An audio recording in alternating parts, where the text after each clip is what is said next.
Hello everyone, welcome to 360 Tamil. இன்னைக்கு இந்த வீடியோல நம்ம எந்த படத்தோட எக்ஸ்பிளனேஷன் பத்தி பார்க்க போறோம்னா, தமிழ்ல 2023ல வெளியான சில நொடிகளில் அப்படின்ற படத்தை பத்தி தான் பார்க்க போறோம். இது ஒரு பக்காவான த்ரில்லர் படம்னு சொல்லலாம். இந்த படத்துல நீங்க எதிர்பார்க்காத நிறைய ட்விஸ்ட் அண்ட் டர்ன்ஸ்லாம் வரும். கண்டிப்பா இந்த படம் உங்க எல்லாருக்குமே பிடிக்கும் நம்புறேன். இந்த படத்தோட எக்ஸ்பிளனேஷனுக்குள்ள போறதுக்கு முன்னாடி இந்த வீடியோக்கு ஒரு லைக்க போட்டுருங்க. நீங்க போற லைக் மூலியமா இந்த வீடியோ இன்னும் நிறைய பேர்கிட்ட கொண்டு போய் சேர்க்கப்படும். இப்ப டைம் வேஸ்ட் பண்ணாம நம்ம நேரடியா எக்ஸ்பிளனேஷனுக்குள்ள போயிடலாம். படத்தோட ஸ்டார்டிங் சீனே நம்ம ஹீரோவை காட்டுறாங்க. இவரோட பேரு ராஜ் அப்படின்றது காஸ்மெட்டிக் சர்ஜனா இருப்பாரு. இவரோட கேர்ள் ஃபிரெண்ட் பேரு மாயா அப்படின்றது. இவங்கள பொறுத்த வரைக்கும் ஸ்ட்ரகிளிங் மாடலா இருப்பாங்க. இவங்க ரெண்டு பேருமே பேசிட்டு இருக்கும் போது இந்த இடத்துக்கு ஒரு கப்பல் வராங்க.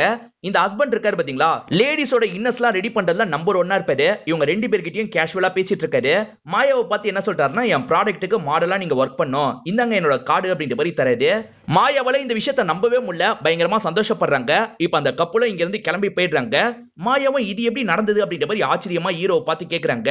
அந்த லேடி இருக்காங்கல்ல, என்னோட கிளைண்ட் தான், அவங்களுக்கு நான் தான் எல்லா ஷேப்பையும் பக்காவா மாத்தினேன், அதனால கூட இப்படி பண்ணிருக்கலாம்னு சொல்றாரு. இவங்க ரெண்டு பேருமே ஒரு வருஷத்துக்கு மேல பழகிட்டு இருக்காங்க. நம்ம கல்யாணம் பண்ணிக்கலாமான்னு கேக்குறாரு. சும்மா விளையாடாத அப்படின்ற மாதிரி மாயா சொல்றாங்க. நான் உண்மையை தான் சொல்றேன் அப்படின்ற மாதிரி ரிங்க காமிச்சு இவங்க கிட்ட ப்ரொபோஸ் பண்றாரு. இதை கேட்கிற மாயாவும் பயங்கரமா சந்தோஷப்படுறாங்க. இப்ப ரெண்டு பேருமே கையை பிடிச்சி இந்த இடத்துல பேசிட்டு இருக்காங்க.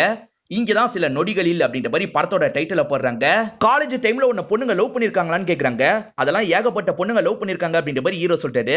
சும்மா கதெல்லாம் விடாது அப்படின்ற மாதிரி இவங்களும் கிண்டல் பண்றாங்க. சரி நம்ம காலேஜ் டேஸ்க்கு போலாமா அப்படின்ற மாதிரி கேக்குறாங்க. வேகமா இவரை ஒரு கிளப்புக்கு கூட்டு வந்துடுறாங்க. அந்த இடத்துல சேர்ந்த மாதிரி ரெண்டு பேருமே டான்ஸ் ஆடிட்டு இருக்காங்க.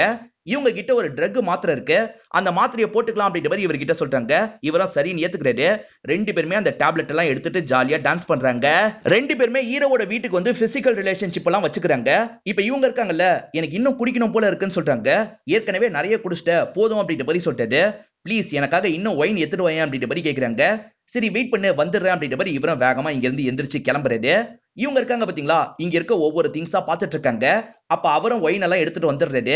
பெட்ரூமா டைனிங் ரூமா மாத்தினா உன்னோட ஒய்ஃப்க்கு பிடிக்காதுன்னு சொல்லுவியே அப்படின்ற மாதிரி மாயா கேக்குறாங்க. அப்பதான் ஹீரோக்கு கல்யாணம் ஆகி ஒரு ஒய்ஃப் இருக்கிறதே நமக்கு தெரிய வருது. இப்ப எதுக்காக அவளை பத்தி பேசிட்டு இருக்க, நீ குடி அப்படின்ற மாதிரி இவர் சொல்றாரு. இவங்க இருக்காங்கல்ல, இன்னொன்னு மாத்திரை போட போறேன்னு சொல்றாங்க. வேணா ரொம்ப டோஸ் அதிகமாயிடும் சொல்றாரு. அது கேட்காம இவங்களும் மாத்திரையை போட்டுறாங்க. அதே மாதிரி இவரை கட்டி பிடிச்சு ரொமான்ஸ் எல்லாம் பண்ண ஆரம்பிக்கிறாங்க. இவங்க ரெண்டு பேர் ரொமான்ஸ் பண்ணிட்டு இருக்கும் போது ஹீரோக்கு போன் கால் வருது. ஒய்ஃப் தான் பேசுறாங்க. நாங்க படம் பார்த்துட்டு இருக்கும் போதே கரண்ட் போயிருச்சு, அதனால படத்தை நம்ம வீட்டுக்கு வந்து கண்டினியூ பண்ணலாம்னு நினைக்கிறோம், நாங்க இன்னும் 10 நிமிஷத்துல வந்துருவோம்னு சொல்றாங்க. இதை கேட்கிற இவரு செம்மையா ஷாக் ஆயிடுறாரு. என் ஒய்ஃப் வரப்போறா, அதுக்குள்ள இங்க இருந்து நீ கிளம்பிரு அப்படின்னு சொல்லிட்டாரு. இவங்களும் பயங்கரமா கோவப்படுறாங்க. இவரை திட்டிக்கிட்டே இங்க இருந்து கிளம்ப ஆரம்பிக்கிறாங்க. இவரும் ஒரு குளியல போட்டுலாம் அப்படின்ற மாதிரி வேகமா குளிச்சுட்டு ரெடி ஆயிடுறாரு. இப்ப கிச்சன் இடத்துக்கு வந்து பார்த்தா இவங்க இன்னும் அந்த இடத்துல தான் உட்காந்து இருக்காங்க. மாயா நீ இன்னும் கிளம்பலையா, கிளம்பு அப்படின்ற மாதிரி சொல்லிட்டாரு. அவங்க அசைவே இல்லாத மாதிரி உட்காந்து இருக்காங்க. உன்கிட்டதான் மாயா சொல்றேன் கிளம்பு அப்படின்னு சொல்றாரு. பார்த்தா இவங்க சாஞ்சி விழுறாங்க. மாயா என்னை வச்சு பிராங்க் பண்ணிட்டு இருக்கியா, இது பிராங்கா இருந்தா இதோட நிறுத்திக்கோ, முதல்ல கிளம்பு அப்படின்னு சொல்லிட்டாரு. ஆனா அவங்க எந்திரிக்கவே மாட்டாங்க. அப்படி செக் பண்ணி பார்க்கும் போது தான் அவங்களுக்கு மூச்சு இல்லாதது தெரிய வருது. இவரே இந்த இடத்துல பயங்கரமா ஷாக் ஆகுறாரு.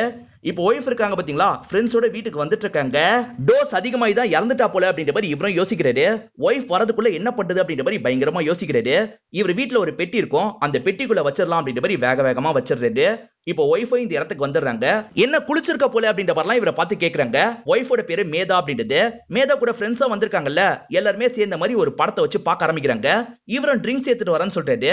அது என்ன ட்ரிங்க்ஸ் ஏற்கனவே எடுத்து வச்ச மாதிரி இருக்குன்னு மேதா கேக்குறாங்க. இல்ல சும்மா சில் பண்றதுக்காக நான் குடிச்சேன் அப்படின்ற மாதிரி சமாளிக்கிறாரு. இப்ப எல்லாருமே ஜாலியா படம் பாக்குறாங்க. ஆனா இவர் இருக்காரு பாத்தீங்களா, நடுவுல அந்த பெட்டியை தான் கவனிச்சிட்டு இருக்காரு.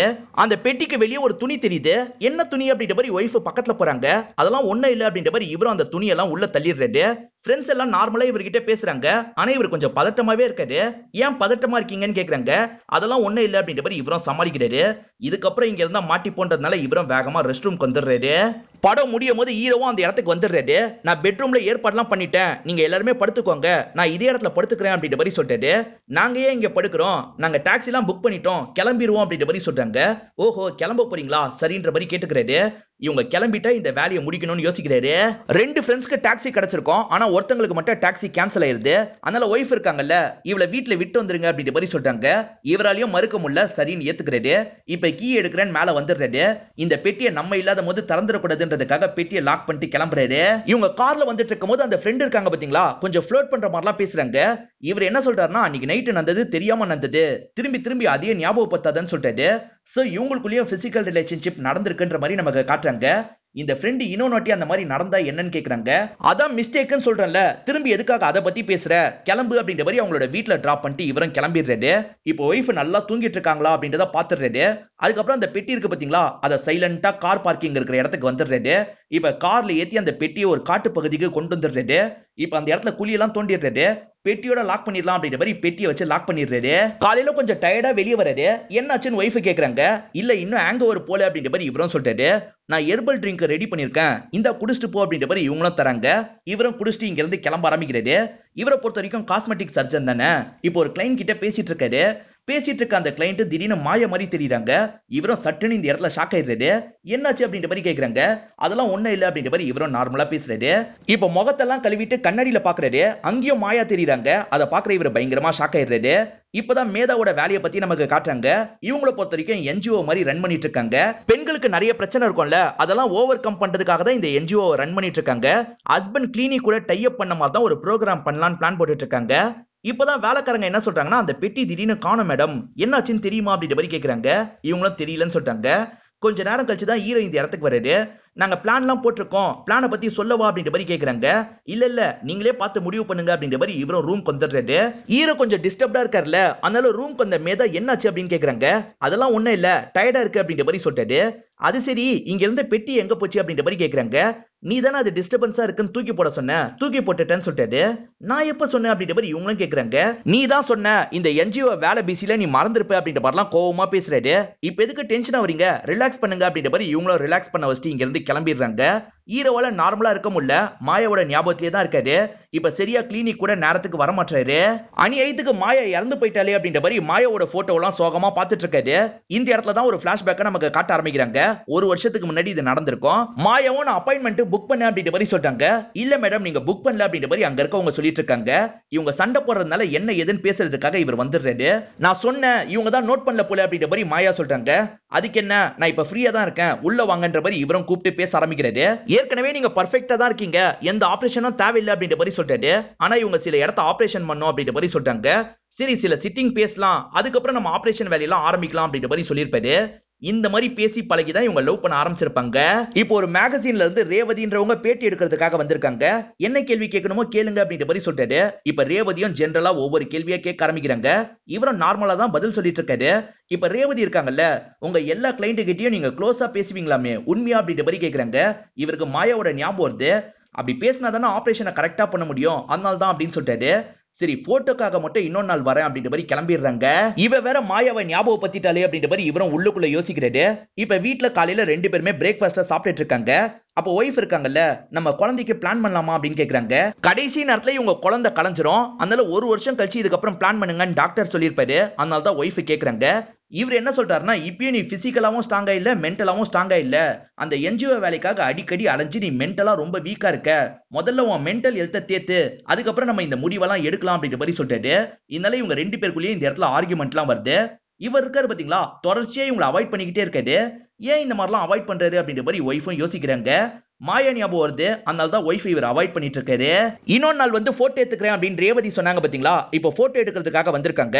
இவரும் போஸ் எல்லாம் கொடுத்துட்டு இருக்காரு. என்ன சார் நீங்க சிரிக்கவே மாட்டீங்க, லேடிஸ் கூட இருக்கும் போது மட்டும் தான் சிரிப்பீங்களா அப்படின்ற மாதிரி இவங்க வித்தியாசமா ஒரு கேள்வியை கேக்குறாங்க. என்ன இப்பெல்லாம் பேசிட்டு இருக்கீங்க அப்படின்ற மாதிரி இவர் கோவப்படுறாரு. மாயாக்கும் உங்களுக்கும் எப்படி பழக்கம் போச்சு அப்படின்றதுலாம் எனக்கு நல்லா தெரியும், மாயா என்னோட கசின் சிஸ்டர் தான் அப்படின்ற மாதிரி இவங்க சொல்றாங்க. எந்த மாயாவை பத்தி பேசுறீங்கன்னு கூட எனக்கு தெரியல, முதல்ல இங்க இருந்து கிளம்புங்க அப்படின்ற மாதிரி கோவப்படுறாரு. இவங்க என்ன சொல்றாங்கன்னா, நீங்க பெரிய இன்ஃப்ளூயன்ஸான ஆளுன்றது எனக்கு தெரியும், ஆனா மாய விஷயத்துல என்ன நடந்தது அப்படின்றத கண்டுபிடிப்பேன், கண்டிப்பா உங்களுக்கு பிரச்சனை கொடுப்பேன் அப்படின்ற மாதிரி கிளம்புறாங்க. இவங்க இப்படி பேசிட்டு போறதுனால இவரும் ஷாக்கிங்கா அவங்கள பாக்குறாரு. இங்கதான் படத்தோட இன்ட்ரோல போடுறாங்க. ஹீரோவும் இந்த விஷயத்தெல்லாம் எப்படி சமாளிக்கிறது அப்படின்ற மாதிரி யோசிச்சுட்டு இருக்காரு. இத ஒய்ஃப் கவனிச்சிடுறாங்க.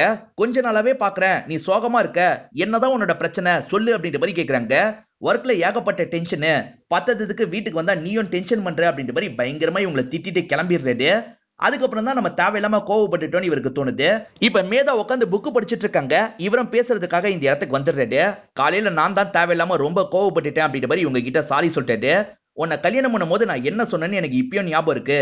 நல்லபடியா பாத்துக்கிறேன்னு சொல்லியிருக்கேன். அதை நிச்சயமா இதுக்கப்புறம் பண்ணுவேன். நம்ம முன்ன மாதிரி சந்தோஷமா வெளியெல்லாம் போலாம் அப்படின்ற மாதிரி சொல்றாரு. இவங்க ரெண்டு பேருமே கல்யாணம் ஆன புதுசுல சந்தோஷமாலாம் டைம் ஸ்பெண்ட் பண்ணாங்கல்ல, அதெல்லாம் ஒரு சின்ன சாங் மாதிரி நமக்கு காட்டுறாங்க. இப்ப மேதா என்ன பண்றாங்கன்னா ஹோட்டல்ல சாப்பிடுறதுக்காக இவரை கூட்டு வராங்க.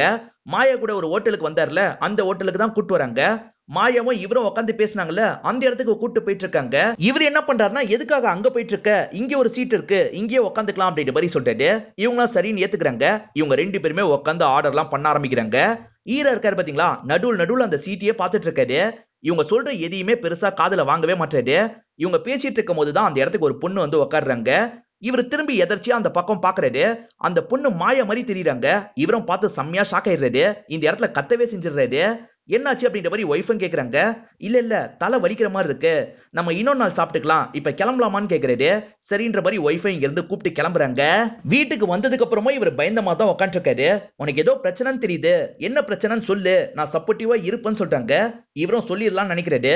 எனக்கு ஒரு பொண்ணு கூட அஃபேர் இருந்தது அப்படின்ற மாதிரி சொல்றாரு. இவங்களும் இதை கேட்டோன்னா செம்மையா ஷாக் ஆயிடுறாங்க. அந்த பொண்ணு வீட்டுக்கு வந்தா ட்ரக் அதிகமா எடுத்ததுனால அவ இறந்து போயிட்டா அப்படின்ற மாதிரி சொல்றாரு.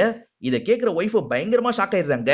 மேற்கொண்டு நீ எதுவும் சொல்ல வேணாம், என்னால ஒரு நாளைக்கு இவ்வளவு ஷாக்க தான் தாங்க முடியும், என்னை விடு அப்படின்ற மாதிரி கொஞ்சம் தள்ளி போய் உட்காந்துடுறாங்க. அந்த இடத்துல உட்கார்ந்த மாதிரி பயங்கரமா ஃபீல் பண்ணிட்டு இருக்காங்க. 6 மாசத்துக்கு முன்னாடி மேதாக்கு நடந்த ஒரு பிளாஷ்பேக்கை நமக்கு காட்டுறாங்க. மேதாவும் ஒரு ஹோட்டல்ல ஃப்ரெண்ட்ஸ் கூட சேர்ந்த மாதிரி பேசிட்டு இருக்காங்க. இப்பதான் ஃப்ரெண்ட்ஸ் அங்க இருக்க ஸ்னேகான்னு ஒருத்தங்கள கவனிக்கிறாங்க. அவங்க தனியா ஒரு இடத்துல உட்காந்து இருக்காங்க. அவங்க ஹஸ்பண்ட் பேரு ரோகன் அப்படின்றது பெரிய பிசினஸ் மேனா இருப்பாரு. அந்த பிசினஸ் மேனுக்கு ஏகப்பட்ட பொண்ணுங்களோட அஃபேர், அது தெரிஞ்சுதான் இப்படி உட்காந்துருக்கா அப்படின்ற மாதிரி ஃப்ரெண்ட்ஸ் சொல்றாங்க. அவ்வளவு பேர் கூட அஃபேர்னு தெரிஞ்சதுன்னா டைவர்ஸ் பண்ணிட வேண்டியதுதானே அப்படின்ற மாதிரி மேதா கேக்குறாங்க. டைவர்ஸ் பண்ணிட்டானா இவ திரும்பி இந்தியாவுக்கு தான் கிளம்பணும், இவ ரொம்ப ஏழை குடும்பத்தை சேர்ந்தவ, அப்படி போய் கஷ்டப்படுறதுக்கு இப்படியே இருந்துட்டு போயிடலான்ற மாதிரி தான் இருந்துட்டு இருக்கா அப்படின்ற மாதிரி சொல்றாங்க. இவங்களும் அந்த ஸ்னேகாவை கவனிச்சு வச்சுக்கிறாங்க. இப்பதான் ஹீரோவும் அவரோட கிளினிக் வராது. கரெக்டா ரேவதி பேசுறதுக்காக வந்துடுறாங்க. இவரும் மாயாவும் சேர்ந்து எடுத்த போட்டோலாம் அவங்க வச்சிருக்காங்க. இந்த போட்டோ வச்சு நான் வெளிய இடத்துல பேசினா என்ன ஆகும்னு யோசிங்க, எனக்கு தேவையானது காசு மட்டும்தான், அந்த காசை தந்துட்டீங்கன்னா அமைதியா போயிடுவேன் அப்படின்ற மாதிரி சொல்றாங்க. இவர் என்ன சொல்றாருன்னா, கிளினிக் முன்னாடி எல்லாம் வராத, உன் நம்பரை தான், நானே கால் பண்றேன் அப்படின்ற மாதிரி இங்க இருந்து இவங்களை அனுப்பி விட்டுறாரு. காசு தந்துட்டா விட்டுருவாளா அப்படின்ற மாதிரி இவரும் யோசிச்சுட்டு இருக்காரு. ஒய்ஃப் கிட்ட இதையும் சொல்லிடலாம்னு சொல்ல ஆரம்பிக்கிறாரு. மாயாக்கு தெரிஞ்ச பொண்ணு என்ன மிரட்டிட்டு இருக்கா அப்படின்ற மாதிரி சொல்லிட்டாரு. அந்த பொண்ணு பேர் என்ன அப்படின்ற மாதிரி இவங்க கேக்குறாங்க. அவளோட பேரு ரேவதி, அவளை பொறுத்த வரைக்கும் மேகசின்ல வேலை பாக்குறா அப்படின்ற மாதிரி இவரும் சொல்லிடுறாரு. இவர் ரொம்ப டிப்ரெஷன்ல இருக்காருல, அதனால டாக்டர் எல்லாம் கூப்பிட்டு செக் பண்றாங்க. டாக்டரும் 2 வாரம் ரெஸ்ட் எடுக்கணும்னு சொல்றாரு. ரேவதி எப்படி சமாளிக்கிறதுன்னு எனக்கு தெரியல அப்படின்ற மாதிரி புலம்பிட்டு இருக்காரு. ஆக்சுவலா மேதாவை பொறுத்த வரைக்கும் நிறைய கான்டாக்ட் எல்லாம் வச்சிருப்பாங்க. அந்த கான்டாக்ட் மூலியமா தான் ஹீரோவை பெரிய ஆளா மாத்திருப்பாங்க. அதை மட்டும் மறந்துடாத, எனக்கு என்னோட பழைய லைஃப் வேணும், நீ அதுக்கு என்ன பண்ணுவியோ எனக்கு தெரியாது அப்படின்ற மாதிரி கோவமா சொல்லிடுறாங்க. இவரும் ரூமுக்கு போயிடுறாரு. இவங்களும் இந்த இடத்துல உட்காந்து ஃபீல் பண்ணி அழுகுறாங்க. இந்த இடத்துல ஒரு பிளாஷ்பேக்கை நமக்கு காட்டுறாங்க. 2 மாசத்துக்கு முன்னாடி தான் இந்த விஷயம் நடந்திருக்கும். இவங்களும் யோகா கிளாஸ் எல்லாம் முடிச்சுட்டு நடந்து வந்துட்டு இருக்காங்க. அப்ப ஹீரோ ஒரு இடத்துல நின்னுட்டு இருக்காரு. இவங்களும் பக்கத்துல போய் பேசலாம் அப்படின்னு நடக்க ஆரம்பிக்கிறாங்க. பார்த்தா அந்த இடத்துல மாயா கூட தான் அவர் ஒன்னா இருந்துட்டு இருக்காருன்னு தெரிய வருது. இதை பாக்குற இவங்களும் பயங்கரமா ஷாக் ஆயிடுறாங்க. சோ ஆக மொத்தத்துல மேதாக்கு இவங்களோட அஃபேரை பத்தி ஏற்கனவே தெரிஞ்சிருக்கு. ஹீரோ கொஞ்ச நாளா கிளினிக்கு வந்திருக்க மாட்டாரு. அவருக்கு வந்திருக்க லெட்டரை கலெக்ட் பண்றதுக்காக மேதா தான் வந்திருக்காங்க. இங்க இருக்க லேடி இருக்காங்கல்ல, இந்த விஷயத்த ரேவதி வந்து தந்தாங்க அப்படின்ற மாதிரி தராங்க. அந்த கவரை ஓபன் பண்ணி பார்த்தா மாயாவும் இவரும் ஒன்னா இருக்க மாதிரி போட்டோஸ் தான் இருக்கு. இதெல்லாம் பாக்குற ஒய்ஃப் டென்ஷன் ஆயிடுறாங்க. அந்த ரேவதி ஆபீஸ்க்கு வந்து இதெல்லாம் தந்திருக்கா, சீக்கிரமா ஏதாவது பண்ணு அப்படின்ற மாதிரி இவங்க சொல்றாங்க. என்ன பண்றதுன்னு எனக்கு தெரியல, காசை கொடுத்துடலாமான்னு யோசிக்கிறேன் அப்படின்ற மாதிரிலாம் சொல்லிட்டு இருக்காரு. மேதா ஒரு ப்ரோக்ராம் பிளான் பண்றாங்கல்ல, அதுக்கான வேலையெல்லாம் பார்த்துட்டு இருக்காங்க. அப்பதான் அசிஸ்டன்ட் ரேவதின்னு ஒருத்தங்க அவங்களை பார்க்கறதுக்காக வந்திருக்காங்க அப்படின்ற மாதிரி சொல்லிட்டாரு. இவங்களும் பேசுறதுக்காக வெளியே வந்துடுறாங்க. மேதா என்ன பண்றாங்கன்னா, ரேவதினா யாருன்னு தெரியாத மாதிரி காட்டிக்கிறாங்க. இப்ப ரேவதியா அவங்க 2 பேரோட அஃபேரை பத்தி சொல்றாங்க. இந்த அஃபேரை பத்தி உங்களுக்கும் நல்லா தெரியும்னு எனக்கு தெரியும், நீங்க வேணும்ட்டே மறைக்கிறதுக்கு ட்ரை பண்றீங்க, நீங்க என்ன வேணா பண்ணிக்கோங்க, எனக்கு வேண்டியது காசு தான், நீங்க காசை தரலன்னு வச்சுக்கோங்க, அந்த ப்ரோக்ராம்ல வச்சே இந்த விஷயத்த சொல்லிடுவேன்னு மிரட்டிட்டு இங்க இருந்து கிளம்ப ஆரம்பிக்கிறாங்க. இப்ப இவங்க இருக்காங்க பாத்தீங்களா, கொஞ்சம் அப்செட் ஆன மாதிரி வீட்டுக்கு கிளம்பி வந்துடுறாங்க. என்னாச்சு அப்படின்ற மாதிரி இவர் கேக்குறாரு. இவங்களும் நடந்த விஷயத்த சொல்றாங்க. அதனால அந்த ப்ரோக்ராமையே நிறுத்திடலாம்னு நினைக்கிறேன் அப்படின்னு சொல்றாங்க. எதுக்காக ப்ரோக்ராம் நிறுத்தணும், ப்ரோக்ராம் எல்லாம் நிறுத்த வேணாம், நீ மேற்கொண்டு வேலையை பாரு, அந்த ரேவதியை நான் எப்படியாவது சமாளிச்சுக்கிறேன்னு சொல்லிட்டாரு. இவங்களும் சரின்ற மாதிரி ஏத்துக்கிறாங்க. இவர் இருக்காரு பாத்தீங்களா, எங்க மீட் பண்ணோம் அப்படின்ற மாதிரி அவங்க கிட்ட கேக்குறாரு. இங்க ஒரு பிளாஷ்பேக் நமக்கு காட்டுறாங்க. மேதா இருக்காங்க பாத்தீங்களா, ஸ்னேகாவோட வீட்டுல பேசுறதுக்காக வந்திருக்காங்க. 2 பேருமே சிரிச்சு ஜாலியா பேசிட்டு இருக்காங்க. தனியாவே இருந்தேன், என்கிட்ட பேசுறதுக்காக நீங்களாவது வந்தீங்களே அப்படின்ற மாதிரிலாம் ஸ்னேகா சொல்றாங்க. உங்ககிட்ட ஒரு விஷயத்த கேட்கணும் அப்படின்ற மாதிரி மேதா ஆரம்பிக்கிறாங்க. நீங்க என்ன கேட்க போறீங்கன்னு தெரியும். ஹஸ்பண்ட் இப்படி பண்ணியும் எதனால அட்ஜஸ்ட் பண்ணி வாழ்றீங்கன்னு தானே கேட்க போறீங்க. ஆமான்ற மாதிரி மேதாவும் தலையாட்டுறாங்க. அதுக்கு இவங்க என்ன சொல்றாங்கன்னா, நான் டைவர்ஸ் கொடுத்துட்டா எல்லாமே சரியா போயிடுமா, டைவர்ஸ் கொடுக்க கூடாது, அவர் பண்ணது தப்புன்றது அவருக்கே புரிய வைக்கணும் அப்படின்ற மாதிரி கொஞ்சம் வில்லத்தனமா சொல்றாங்க. இவங்க சொல்றதுதான் சரின்ற மாதிரி மேதாவும் கவனிச்சிட்டு இருக்காங்க. அப்படியே கட் பண்ணி பிரசன்ட்ல நடக்கிறத நமக்கு காட்டுறாங்க. ஸ்னேகா கார்ல வெயிட் பண்ணிட்டு இருக்காங்க. இப்ப இவரும் அந்த கார்ல வந்து ஏறுறாரு. இவங்க கேட்ட மாதிரியே நிறைய காசெல்லாம் எடுத்துட்டு வந்திருக்காரு. நான் ஏமாத்துறதுக்காக மாயா கூட பழகல, உண்மையிலேயே தான் லவ் பண்ண அப்படின்ற மாதிரி சொல்லிட்டாரு. நீ கேட்ட காசு இருக்குன்ற மாதிரி தந்துடுறாரு. அவங்களும் போட்டோஸ் எல்லாம் தந்துடுறாங்க. இப்ப இவர் இருக்காரு பாத்தீங்களா, சடனா ஒரு ஊசியை இவங்களோட கழுத்தையே இறக்கிடுறாரு. அது போத ஊசியா தான் இருக்கும். இவங்களை சாவடிக்கிற பிளானோட தான் வந்திருக்காருன்னு காட்டுறாங்க. இப்பதான் ரேவதிக்கு மாயா கிட்ட இருந்து வாய்ஸ் நோட் வந்திருக்கு. இவரும் பிளே பண்ணி கேக்குறாரு. அவங்க கிட்ட காசெல்லாம் வாங்கிட்டியா அப்படின்ற மாதிரி மாயா கேக்குறாங்க. அப்ப மாயா இன்னும் சாவலியா அப்படின்ற மாதிரி இவரும் யோசிச்சுட்டு இருக்காரு. சரி, இவங்க செத்த மாதிரி செட்டப் பண்ணணும்னு நினைக்கிறாரு. அதாவது ட்ரக் நிறைய எடுத்து செத்த மாதிரி செட்டப்லாம் பண்ணிட்டு இங்க இருந்து கிளம்பிடுறாரு. மாயா எப்படி இன்னும் உயிரோட இருக்கா அப்படின்ற மாதிரி இவர் பயங்கரமா யோசிக்கிறாரு. ரேவதி கிட்ட இருந்து நம்பர் எடுத்தாரு பாத்தீங்களா, அந்த நம்பருக்கு கால் பண்ணி உன்னை மீட் பண்ணோம் அப்படின்ற மாதிரி மாயா கிட்ட சொல்லிடுறாரு. அப்படியே கட் பண்ணி இவங்க பிளான் பண்ண அந்த ஃபங்க்ஷனை நமக்கு காட்டுறாங்க. மேதா தான் இந்த ஃபங்க்ஷனோட நோக்கத்தை பத்தி சொல்லிட்டு இருக்காங்க. ஹீரோவும் அங்க உட்கார்ந்த மாதிரி கேட்டுட்டு தான் இருக்காரு. இந்த இடத்துல அப்படியே கட் பண்ணி இதுக்கு முன்னாடி நடந்த ஒரு விஷயத்தை நமக்கு காட்டுறாங்க. இவர் மாயாவை மீட் பண்ணாரு பாத்தீங்களா, மாயா கிட்ட எதுக்காக இப்படி பண்ணு அப்படின்ற மாதிரிலாம் கேட்டுட்டு இருக்காரு.